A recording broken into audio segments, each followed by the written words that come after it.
అవ్వతాతలందరికీ కూడా ఎంత ఇబ్బంది కలిగిందో మనం అందరం చూసాం. ఈ పథకాలన్నీ కూడా మళ్ళా మన ముంగిటికే మన ఇంటి మధ్యకి వాలంటీర్ల వ్యవస్థ ద్వారా రావాలంటే ఫ్యాన్ గుర్తుకు ఓటు వేసి జగన్మోహన్ రెడ్డి గారిని ముఖ్యమంత్రి చేసుకోవాల్సిన అవసరం ఎంతైనా ఉంది. అదేవిధంగా బక్కుల్ అహ్మద్ గారిని మంచి మెజార్టీతో అసెంబ్లీకి పంపాలని చెప్పి నేను సవినయంగా కోరుకుంటూ ప్రతి కార్యకర్త కూడా ఈ 5-6 రోజులు అవిశ్రాంతిగా శ్రమించాల్సిన అవసరం ఉంది. నాయకులందరూ కూడా కలిసికట్టుగా తెలుగుదేశం పార్టీ వచ్చే ఎన్నికల్లో కుతంత్రాలు కుట్రలు భయాందోళనలు కలిగించే వాతావరణం కల్పిస్తారు. వాటిని మనమందరం కూడా కలిసికట్టుగా ఎదిరించి పోలింగ్ రోజు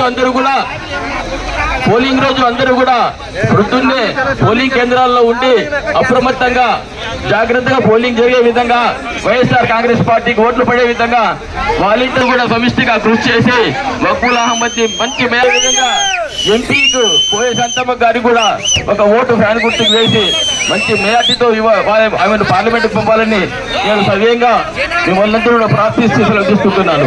జై జగన్.